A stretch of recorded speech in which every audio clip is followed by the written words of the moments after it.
ఆగండి పనికిమాలిన రీల్స్ చూసి వృధా చేసే మీ సమయంలో కొంత సమయం కేటాయించి ఈ వీడియోని పూర్తిగా చూడండి. వీడియో చూసిన తర్వాత టైం వేస్ట్ అనిపిస్తే ఛానల్ని అన్సబ్స్క్రైబ్ చేయండి, పర్లేదు. కానీ నచ్చితే మాత్రం సబ్స్క్రైబ్ చేసి వీడియోకి ఒక లైక్ చేయడం మాత్రం మర్చిపోకండి.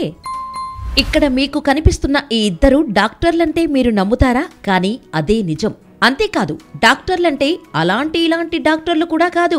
ఈయన పేరు రవీంద్ర MBBS మరియు MD. ఇక ఈమె డాక్టర్ స్మిత MBBS.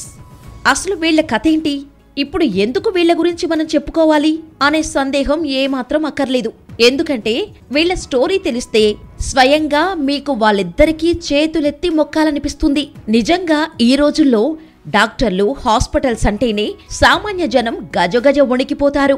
ఎందుకో మీకు తెలుసు. కానీ ఈ డాక్టర్ల కథ విన్నాక ఇలాంటి డాక్టర్లు మా దగ్గర ఎందుకు లేరే అని మీరు మాత్రం నిరాశ చెందకండి. అది మహారాష్ట్రలో ఓ మారుమూల కుగ్రామం. ఆ గ్రామానికి రోడ్డు లేదు, రవాణా సౌకర్యమూ లేదు. వెళ్లాలంటే 40 కిలోమీటర్లు నడిచి వెళ్లాల్సిందే. ఆ గ్రామంలో 1000 మంది పిల్లలు పుడితే అందులో 200 నుండి 250, 300 వరకు మరణిస్తూనే ఉండేవారు. కాని ఒక్కరి రాక ఆ ఊరిని, ఆ భవిష్యత్తుని మార్చేసింది. ఆ రోజు ఎవ్వరికీ తెలియదు. దానికి బీజం పడింది ఎక్కడో తెలుసా? అది 1985. నాసిక్ రైల్వే విభాగంలో పనిచేస్తున్న శ్రీ బాపురావు కోళే చాలా సంతోషంగా ఉన్నారు.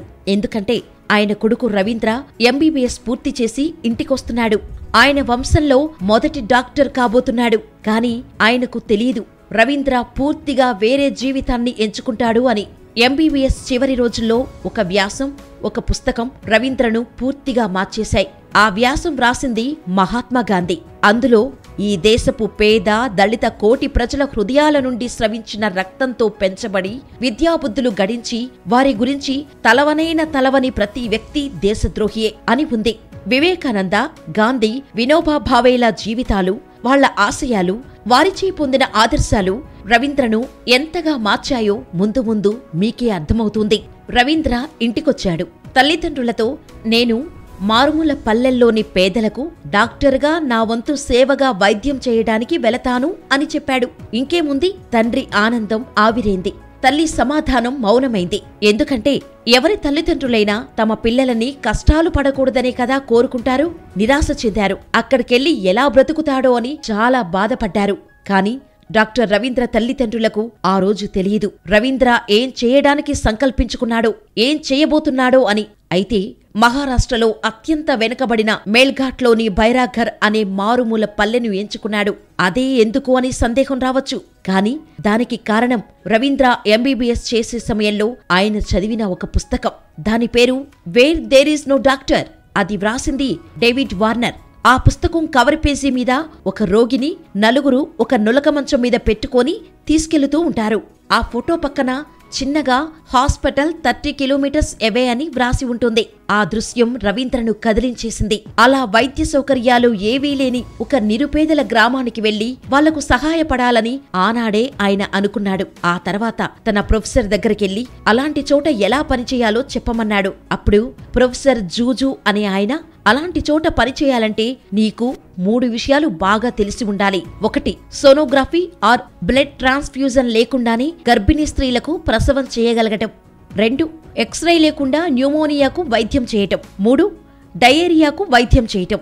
ఇక డాక్టర్ రవీంద్ర 6 నెలలు ముంబైలో ఉండి ఆ 3ంటిని నేర్చుకున్నాడు. వెంటనే బయలుదేరి బైరాఘర్కు వచ్చాడు. ఆ పల్లెకు బస్సుల్లేవు. ఎలా వెళ్ళాలి మరి అంటే మహారాష్ట్రలోని అమరావతి నుండి 40 కిలోమీటర్లు నడిచి వెళ్లాలి. అలాగే వచ్చేశాడు రవీంద్ర. అక్కడే చిన్న గుడిసె వేసుకుని అక్కడి రోగులకు వైద్యం చేయడం మొదలుపెట్టాడు. ఆ చిన్న పల్లె పూర్తిగా పేదరికం, నిరక్షరాస్యత, అన్నిటికన్నా ఎక్కువ వ్యాధులతో నిండి ఉంది. ఒక్కడే అంతమందికి ట్రీట్మెంట్ చేయడం కష్టమనిపించింది. తనకు ఒక తోడు ఉంటే బాగుంటుందని భావించి న్యూస్ పేపర్లో పెళ్లి కోసం ఒక ప్రకటన ఇచ్చాడు. డాక్టర్ అయిన యువతి కావాలని. దాంతో 100 సంబంధాలు వచ్చాయి. కాని ఎవరూ రవీంద్రతో పెళ్లికి ఓకే చెప్పలేదు. ఎందుకంటే రవీంద్ర తనను పెళ్లి చేసుకోవాలంటే కొన్ని కండిషన్స్ పెట్టారు. అవేంటంటే 40 కిలోమీటర్లు నడవగలగాలి, 5 రూపాయల పెళ్లికి ఒప్పుకోవాలి.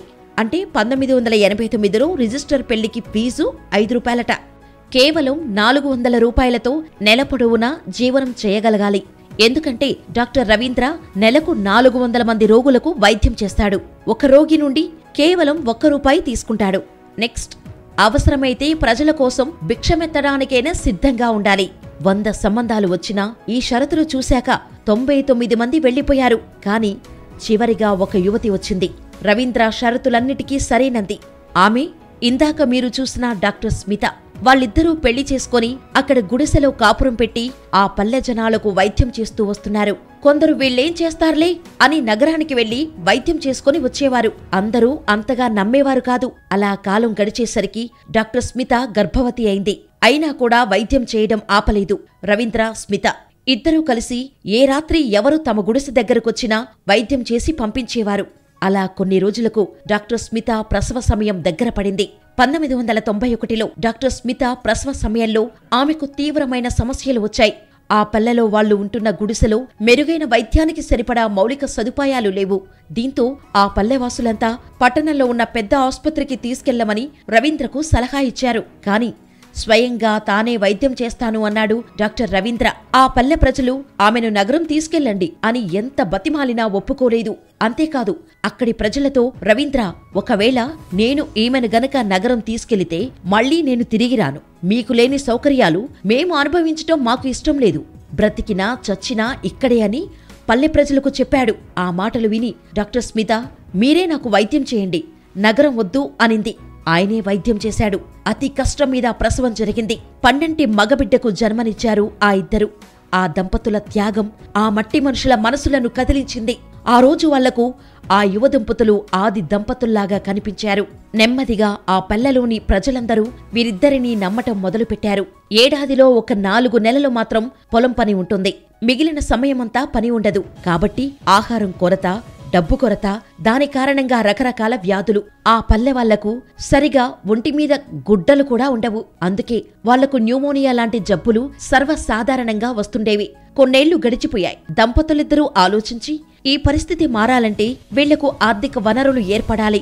అంటే వీళ్లకు అవసరమైన తిండి గింజలు వీళ్లే పండించుకోవాలి. అందుకోసమని డాక్టర్ రవీంద్ర నగరంలో ఉంటున్న ఒక వ్యవసాయ సైంటిస్టు స్నేహితుడితో సలహాలు తీసుకొని విత్తనాల మీద అధ్యయనం చేసి తానే స్వయంగా క్రిమికీటకాలను ఎదుర్కొనగలిగే కొత్త ఆరోగ్యవంతమైన విత్తనం రకాన్ని కనుక్కున్నాడు. కాని దాన్ని సాగు చేద్దామంటే ప్రజలకు నమ్మకం లేదు. దీంతో తన కొడుకును, నీవు నగరంలో పై చదువులు వదులుకొని ఒక రైతు కాలేవా అని అడిగితే, అలాగే, మీరు ఎలా అంటే అలా అన్నాడు కొడుకు రోహిత్. అప్పుడు ముగ్గురూ కలిసి తామే స్వయంగా ఒకచోట భూమి దున్ని తాము తయారు చేసుకున్న విత్తనాలను నాటి చక్కటి పంట తీసి పల్లెవాసులకు చూపించారు. అది వాళ్లను విశేషంగా ఆకర్షించింది. అందరూ ఆ విత్తనాలను వాడటం మొదలుపెట్టారు. ఎప్పటికప్పుడు వాతావరణంలో వచ్చే మార్పులను తెలుసుకొని వాళ్లను హెచ్చరిస్తూ పంట నష్టం కాకుండా చూసేవాడు డాక్టర్ రవీంద్ర. ఆ తర్వాత పండిన పంటను ప్రజా పంపిణీ వ్యవస్థ ద్వారా అందరి ఇళ్లల్లో తిండిగింజలు నిల్వ ఉండేలాగా చేశారు. ఇప్పుడు ఆ పల్లెలో ఎంత పేదరికంలో ఉన్నా వాళ్ల ఇంట్లో మాత్రం తిండికి లోటుండదు. 2 పూటలా తిండి కారణంగా ఆడవాళ్లకు ఆరోగ్యం మెరుగైంది. గతంలో పుట్టిన 1000 మంది పిల్లల్లో 200 మంది మరణిస్తుంటే ఇప్పుడు ఆ సంఖ్య 60కి తగ్గింది. పల్లెలో వచ్చిన మార్పు వింటే మనం ఆశ్చర్యపోతాం. నగరంలో ఐఐటి చదివి ఒక కార్పొరేట్ సంస్థలో ఉద్యోగం చేస్తుండన్న యువతీ యువకులు ఏడాదికి సంపాదించే డబ్బుకు సమానంగా ఒక్కో రైతు సంపాదిస్తున్నాడు. కేవలం 300 కుటుంబాలున్న ఆ పల్లె ఇప్పుడు చుట్టుపక్కల ఎన్నో పల్లెలను కూడా పోషించే స్థాయికి ఎదిగింది. ప్రపంచంలో సంబంధాలు లేకుండా ఉండిన ఆ పల్లెలో వస్తున్న కొత్త ప్రపంచపు వెలుగును చూశాక మహారాష్ట్ర ప్రభుత్వపు మంత్రి ఆ పల్లెకు వెళ్లాడు. ఆయన డాక్టర్ రవీంద్ర, డాక్టర్ స్మిత వాళ్ల కుమారుడు రోహిత్తులు చేస్తున్న పనిని చూసి చాలా సంతోషించి, మీరున్న ఈ చిన్న గుడిసె మీకు తగిన స్థలం కాదు, నేను మీకు ఒక పెద్ద పక్కా ఇల్లు కట్టిస్తాను అంటే అందుకు వాళ్ళు, మాకు ఇదే చాలు, కాని ఈ పల్లె ఇతర ప్రదేశాలతో కలిసే విధంగానూ పల్లె లోపల కూడా రోడ్లు వేయించండి అని అడిగారు రవీంద్ర కుటుంబం. ఆ మంత్రి సరే అన్నాడు. ఇప్పుడు ఆ పల్లెకు చక్కటి రోడ్లున్నాయి. ఆ పల్లె ఆధారంగా నడిచే 6 పాఠశాలలున్నాయి. 12 వైద్య కేంద్రాలున్నాయి. కానీ సర్జరీలు చేసే డాక్టర్లు కావాల్సి వచ్చింది. అప్పుడు డాక్టర్ రవీంద్ర తన 2వ కొడుకు రామ్ను సర్జన్ కమ్మని ప్రోత్సహించాడు. అతను అది పూర్తి చేసి ఇప్పుడు ఆ ప్రాంతంలో వైద్య సేవలు అందిస్తున్నాడు. అందుకే అంటారు, దైవం మనుష్య రూపేణా అని. కొందరు దేవుళ్లకు గుడులు అవసరం లేదు, పేదల గుండెలే గర్భగుడులు. మన ఇళ్లల్లో, పాఠశాలల్లో, కళాశాలల్లో ఇటువంటి మనుషుల గురించి పిల్లలకు చెప్పం, ప్రభుత్వాలు కూడా చెప్పవు. కాని నిజానికి వాళ్ళు చెప్పకపోయినా మనం మన పిల్లలకు చెప్పాలి. ఏదో చెప్పామంటే కట్టే కొట్టే తెచ్చే అన్నట్టుగా మామూలుగా కాదు, వాళ్ల హృదయానికి హత్తుకునేలాగా చెప్పాలి. అప్పుడే తరాలను నడిపించే వ్యక్తులు తరగతి గదుల్లో తయారవుతారు. మరి డాక్టర్ రవీంద్ర గురించి, ఆయన భార్య స్మిత గురించి మీ అభిప్రాయాన్ని కామెంట్ ద్వారా తెలియచేయండి. మరెందరో ఇలాంటి మహానుభావుల నిజ జీవిత కథల కోసం మన ఛానల్ని సబ్స్క్రైబ్ చేసుకుని పక్కనే ఉన్న బెల్ ఐకాన్ కొట్టేయండి. రవీంద్ర గారి కుటుంబం గురించి మీతో పాటు ఇంకో 10 మందికి తెలిసేలా షేర్ చేయండి.